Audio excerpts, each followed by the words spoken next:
तो भगवान ने हमारे आपकी रक्षा के लिए, हमारे आपकी बचत के लिए उन्होंने कुछ यहाँ नीति रीति कानून बना दिया।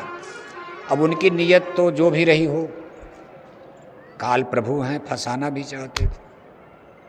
उन्होंने भी यही चाहा भाई इनको यहाँ रोक लो, फंसा लो, लेकिन यहाँ ठीक ठाक से रहो, इस देश में आप हलचल मत मचाओ, गड़बड़ी मत करो। इसलिए उन्होंने कुछ नीति नियम कानून कॉन्स्टिट्यूशन बना दिया। इसी ईश्वर के बनाए हुए कानून को आगे सनातन धर्म कहा गया। क्या कहा गया? सनातन धर्म। अभी केवल दो जाति, औरत और मर्द है। ईश्वर ने कानून बना दिया, सनातन धर्म आ गया। उस सनातन धर्म में उस समय कोई मनुष्य जब पैदा हुए तो धरती पर कोई मनुष्य मांस नहीं खाता था। इनको वेजिटेरियन लाइफ सिस्टम, जैसे जानवर बाद में बने तो उनमें देखो मांसाहारी शाकाहारी ईश्वर ने कुदरत खुद बना दिया। कुत्ता है सतयुग में भी मांस खाता था, आज भी खाता। गाय सतयुग में भी शाकाहारी, कलयुग में भी शाकाहारी। ऐसे ही आदमी सबसे सुपर बड़ी भाग मानुष तन पावा। आदमी को उन्होंने कुछ अलग डिजाइन में बनाया, क्योंकि इसके द्वारा इसको अपना परमार्थ आत्मा का विकास भी करना था। इसलिए इसको सबसे उत्तम और शाकाहारी, यानी मनुष्य को शाकाहारी प्राणी ही बनाकर जन्म दिया गया। इसका पालन मनुष्यों ने सतयुग में किया। सतयुग सब जोगी भी ज्ञानी, कर हर ध्यान तरह भव प्राणी। सतयुग में एक भी मनुष्य मांस नहीं खाता था, कोई शराब नहीं पीता था, कोई झूठ नहीं बोलता था। जब भी सतयुग आएगा, ये नहीं कि सतयुग गया तो अब नहीं आएगा, फिर आएगा। ये जो गुरु महाराज ने कहा है तो कलयुग में कलयुग जाएगा, कलयुग में सतयुग आएगा। और एक सतयुग आएगा जब पूरा कलयुग बीत जाएगा 4,32,000 बरस, तब सतयुग आएगा। फिर सतयुग चलेगा त्रेता द्वापर कलयुग। ये जो सतयुग संत ला रहे हैं अपने प्रभाव से, अपनी आध्यात्मिक शक्ति के द्वारा, जिसका पूज महाराज जी देखो डंका बजा रहे, बिगुल बजा रहे। ये सतयुग तो कलयुग में ही, कलयुग खत्म नहीं होगा, कलयुग में ही कुछ हजार बरस के लिए सतयुग। इसका बड़ा राज है। कलयुग संतों का युग कहा जाता है। इसको भी आगे हम एक्सप्लेन कर रहे हैं, आप पहले इसको समझने की कोशिश करना। इस धरती पर ईश्वर के बनाए नीति नियम को सनातन धर्म कहा गया। सनातन धर्म का मूल थ्योरी सिद्धांत था सत्य हिंसा परमो। ज़्यादा बखेड़ा नहीं था। उस धर्म को समझने में कोई कथा प्रवचन नहीं ज़्यादा सुनना पड़ता था। सीधी बात थी, सत्य हिंसा परमो धर्म। सत्य ईश्वर का सांकेतिक नाम, सत्य ही ईश्वर है, ईश्वर ही सत्य है। कहो उमाय अनुभव अपना, सत हरि भजन जगत सब सपना। सारा संसार सपना है, झूठा है, माया की छाया है। सत्य केवल परमात्मा है, परमेश्वर है, भगवान है, ईश्वर है। उस परमात्मा को पाने के लिए हमको अहिंसा के मार्ग पर चलना पड़ेगा, जिसको दया भी कहा गया, दया धर्म। दया धर्म का मूल है, पाप मूल अभिमान। यानी जीवों पर दया करो। बाद में सरल भाषा में संतों ने बता दिया, प्राचीन ग्रंथों में कहा भाई सत्य हिंसा परमो धर्म है। हिंसा हत्या से अलग रहो। इसका पूर्णतः पालन सतयुग में होता। इस कलयुग के बाद जब सतयुग आएगा तो फिर एक बार धरती वेजिटेरियन लाइफ सिस्टम। जब जब सतयुग आएगा मांसाहार खत्म हो जाएगा, अपने आप कुदरती होता है।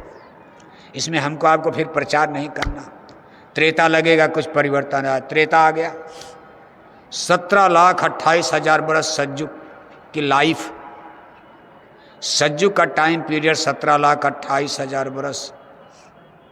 दूसरे खंड में युग बदलता है तो दूसरा कालखंड त्रेता युग। त्रेता युग में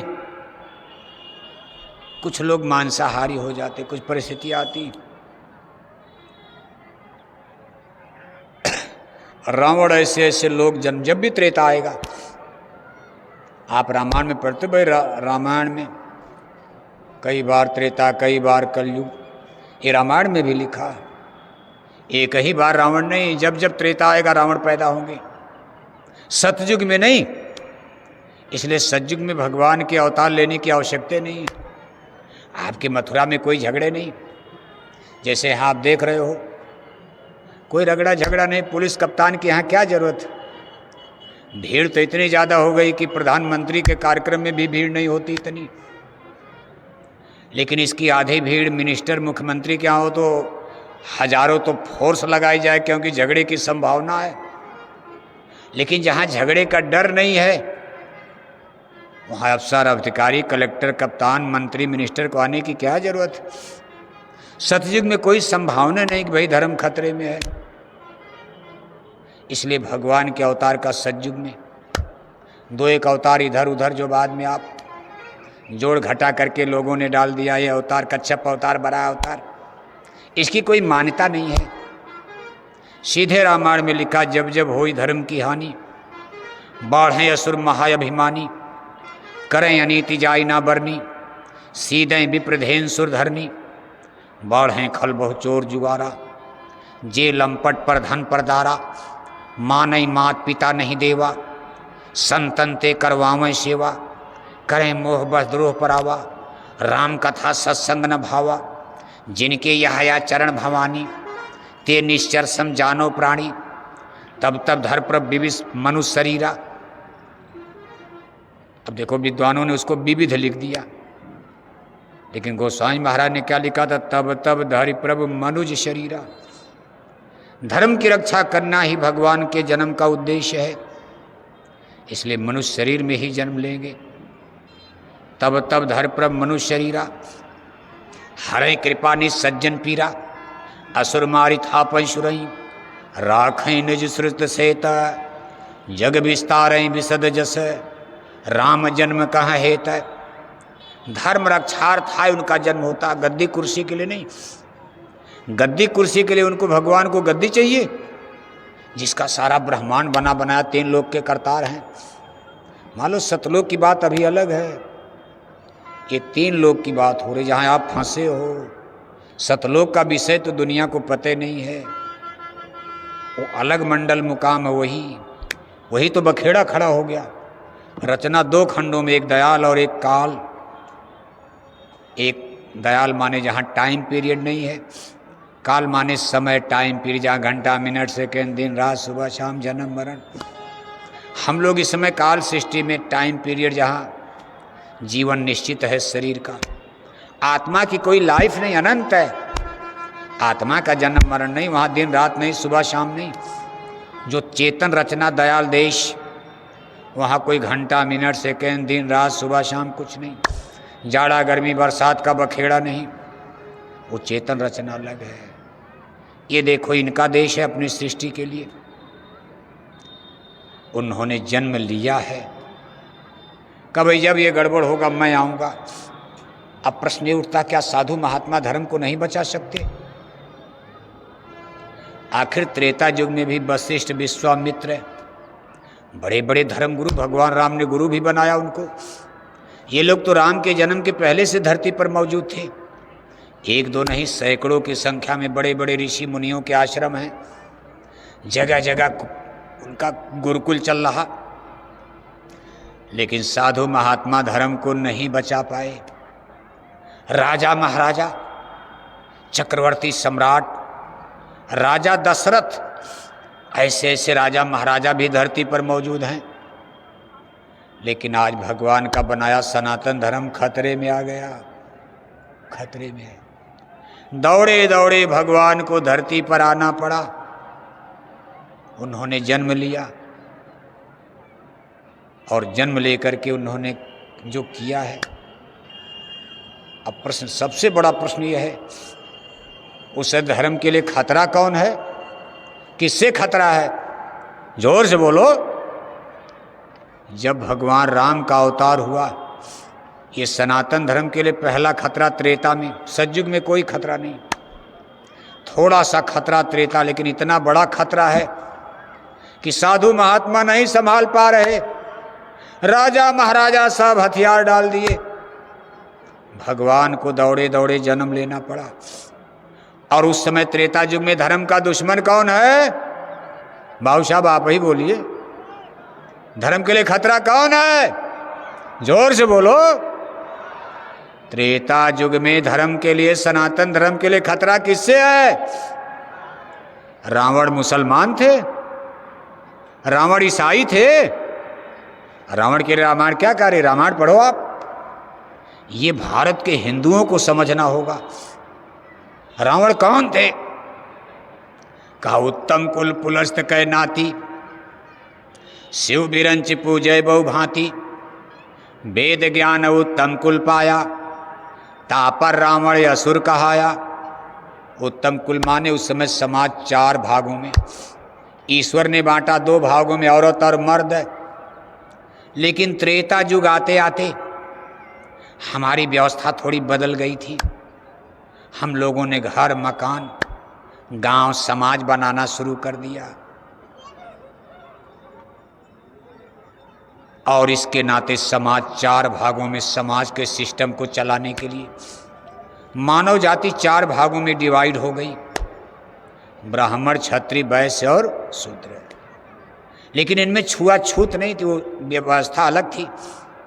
छुआछूत होती तो भगवान राम क्षत्रिय वंश में, भीलनी सेवरी शूद्र वंश में, भीलनी का जूठा बेर खाते हो। ये छुआछूत नहीं जो आज आप जाति धर्म के नाम पर करते हो, झगड़ा करते हो। उस समय समाज तो बटा चलाने के लिए, भाई सब लोग कलेक्टर बनेंगे नहीं, आज भी सब लोग अधिकारी कर्मचारी बनोगे, मास्टर बनोगे। एक ही पिता के कई पुत्र हैं, एक पढ़ लिख कर इंजीनियर बन गया, दूसरा बेचारा कक्षा 10 नहीं पास कर पाया, क्या करेगा वो? ट्रैक्टर चलाएगा, मजदूरी करेगा। दोनों में देखो बंटवारा हो गया। एक गरीब हो गया, एक भाई की कोठी बन गई लखनऊ में, एक भाई के गांव में झोपड़ी रह गई, एक ही माँ बाप के पुत्र हैं। ऐसे ही समाज को चलाने के लिए, लेकिन उसमें कोई पक्षपात नहीं था, छुआछूत नहीं था। आप तरक्की करो, एक क्लास से दूसरी क्लास में चले जाओ, शूद्र से वैश्य बन जाओ, वैश्य वाला काम छोड़ दो, राज करो, तलवार लेकर राजा बन जाओ, क्षत्रिय हो जाओ, क्षत्रिय धर्म छोड़ करके विश्वामित्र की तरह राजपाट छोड़कर साधु बन जाओ, ब्राह्मण हो जाओगे। विश्वामित्र देखो क्षत्रिय थे, राजा थे, बाद में चल करके गुरु बन गए, विश्वामित्र राम के गुरु बने। इसमें ट्रांसफर हो जाता था, आज भी हो जाता। किसी गरीब का बच्चा कलेक्टर हो जाए, लोग कहेंगे कलेक्टर साहब। पंडित जी वहाँ ऑफिस में चपरासी हैं, एक छोटी जाति का कलेक्टर है, लेकिन थोड़ी इज्जत करेंगे, कहेंगे पंडित जरा एक गिलास पानी लाओ। अधिकारी भी यही कहते, भाई पंडित जी जरा पानी लाओ, पानी तो लाना है। पंडित जी अगर चपरासी हैं तो पानी तो वहाँ तो लाओ, वहाँ गुरुआई नहीं चलेगी।